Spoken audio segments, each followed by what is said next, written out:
The night was too quiet for a man who had once believed silence was a luxury. Brian Chesky sat in a darkened room high above San Francisco, the city lights flickering below like fragile fireflies. The glass windows stretched endlessly, a wall of reflections that showed him what he didn't want to see, himself, alone with everything he had ever fought for laid out in the vast emptiness around him. Success had not made the silence kinder. It had sharpened it into a knife. He thought about the decision, the one people still talked about with admiration, the one that had turned him from a man who couldn't pay rent into a billionaire who owned a piece of the world. To them, it was a story of brilliance, courage, and defiance. To him, it was something else entirely. It was the weight that pressed into his chest every time he remembered the night. He said yes. Yes to risk, yes to uncertainty, yes to an idea that would either carry him into immortality or swallow him whole. People thought decisions like that came with fireworks, with a moment of clarity that felt divine. But the truth was far darker. Decisions that change everything creep in, during exhaustion, during doubt, during the hours when the world is sleeping, and you are the only one awake, staring at the ceiling, knowing that tomorrow you might destroy everything you have. For Brian, that moment came in a cramped apartment with peeling paint and air that smelled of stale coffee and desperation.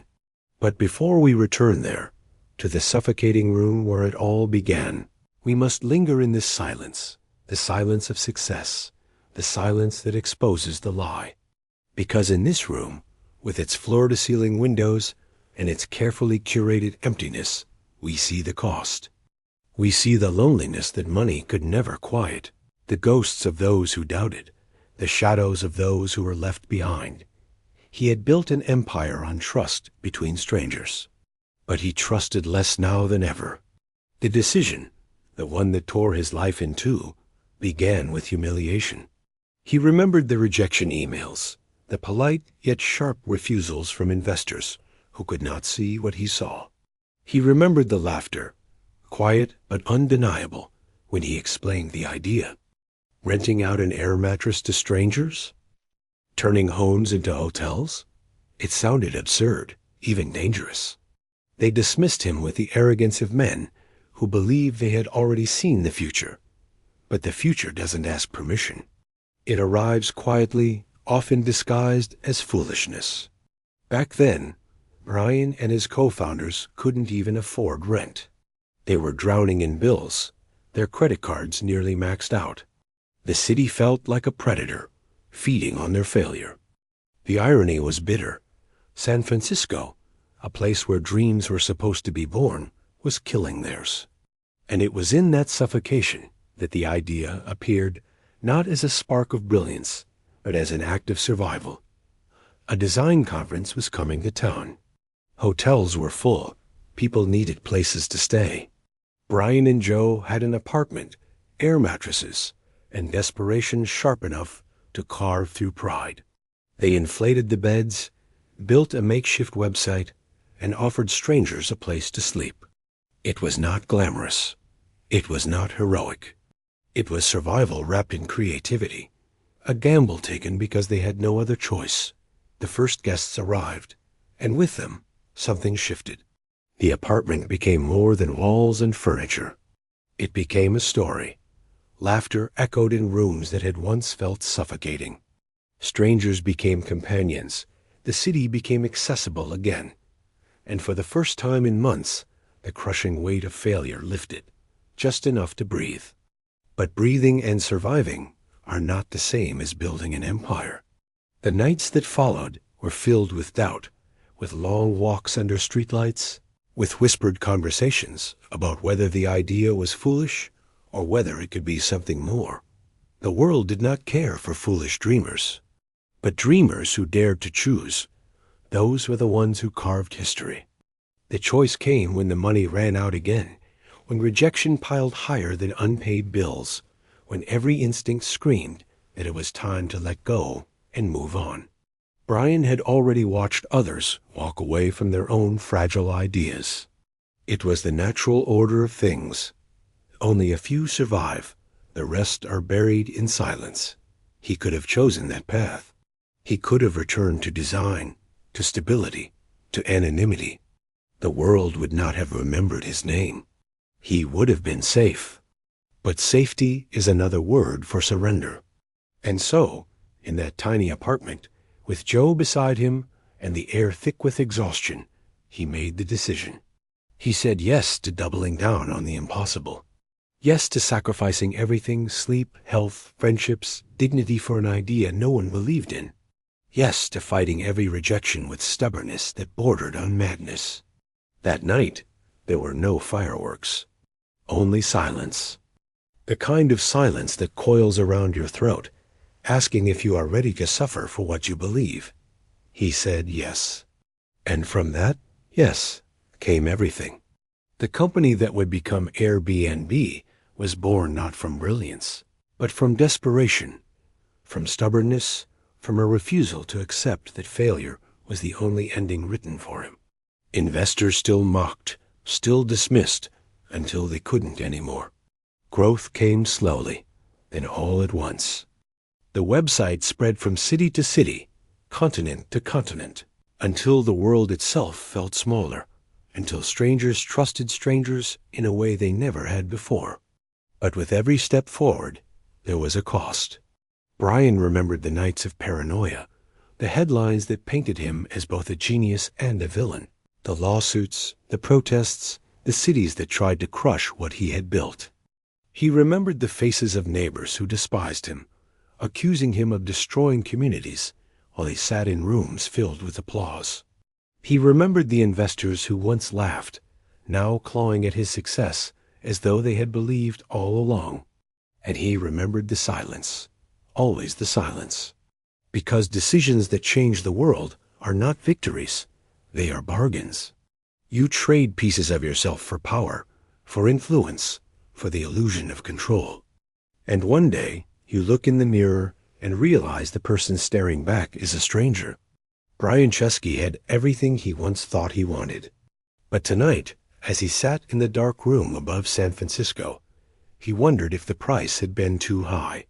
He wondered if the yes he gave that night in the apartment had been worth the years of sacrifice, the isolation, the endless battles that never truly ended. For in every empire, there are cracks. And in every decision, there is regret. The world celebrated the decision, but Brian lived with its weight. And in the stillness of the night, he whispered to himself a question no one else dared to ask.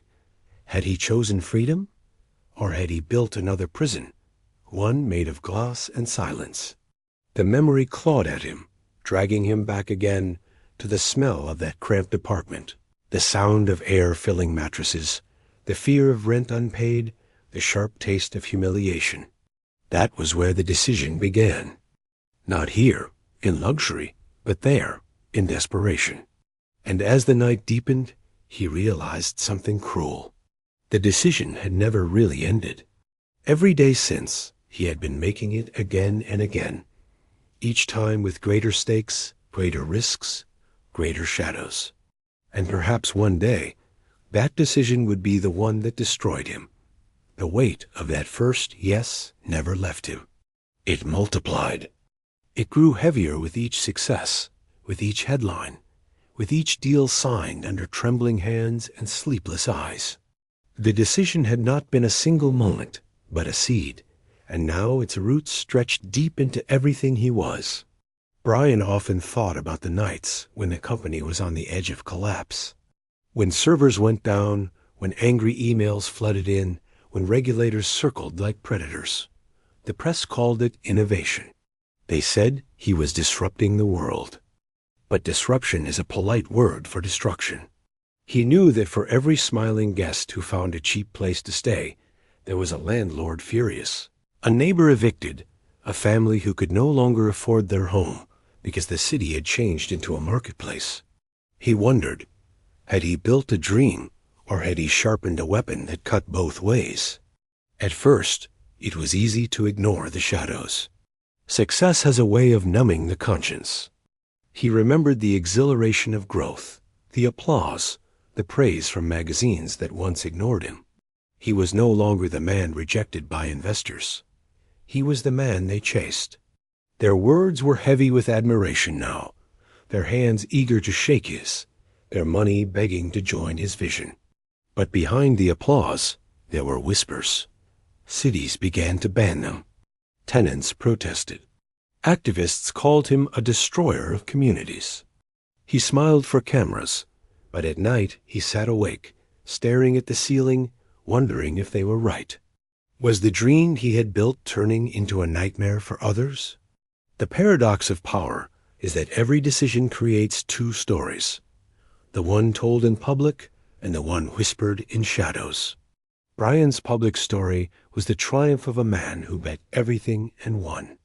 The whispered story was more complicated lawsuits, resentment, families displaced, friends who no longer called because they couldn't reach him through the fortress of his schedule. The cost of the decision was not measured in dollars.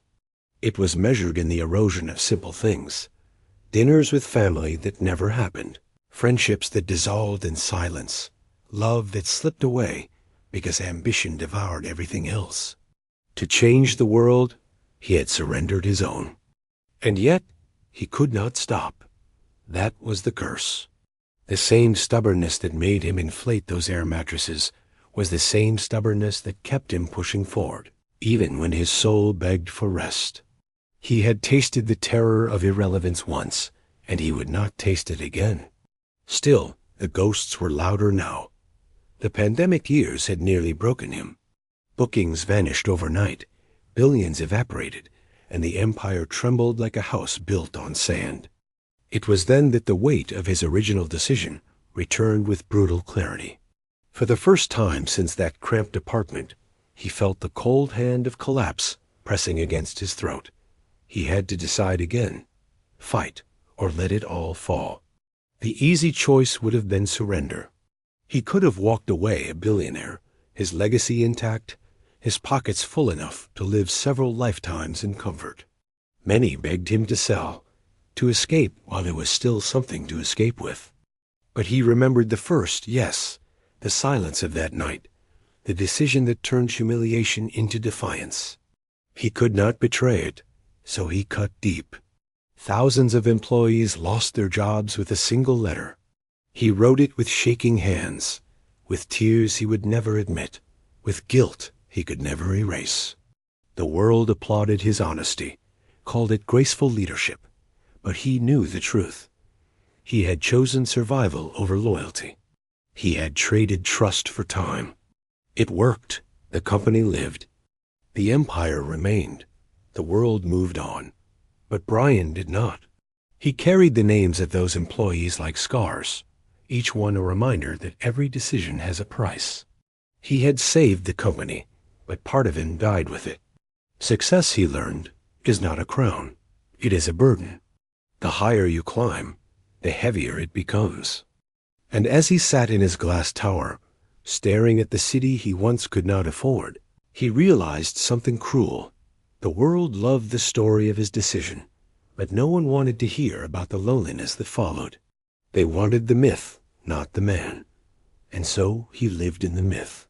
He played the role they demanded: visionary, billionaire, survivor. He smiled in interviews, posed for photographs, gave speeches about courage and innovation. But at night, when the lights dimmed and the cameras disappeared, he was just a man trapped in silence, wondering if the yes that built his empire had also destroyed the possibility of peace. Because peace is not found in applause. Peace is not found in billions. Peace is in the small moments, the ones he had sacrificed, and those moments would never return. What haunted him most were the words of his mother, long ago, before the company, before the world knew his name. She had told him, "Brian, every decision you make will either bring you closer to who you are, or turn you into someone you don't recognize." He had laughed then, certain that no decision could change him.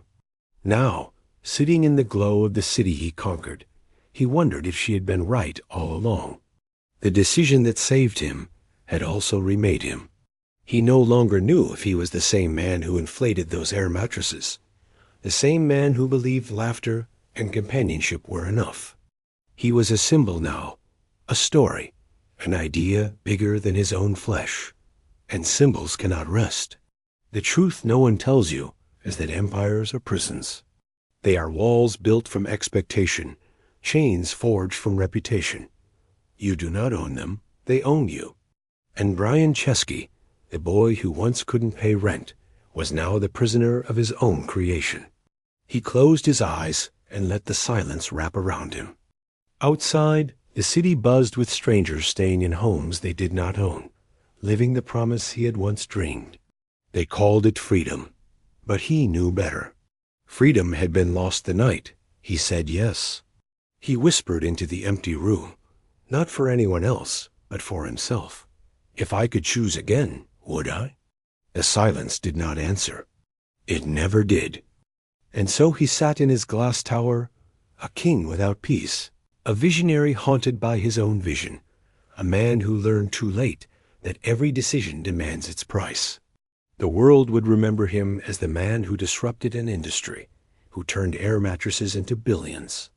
But in the quiet truth of his own mind, he would remember himself differently, not as a genius, not as a hero, but as a man who once made a desperate choice in a dark apartment and spent the rest of his life paying for it.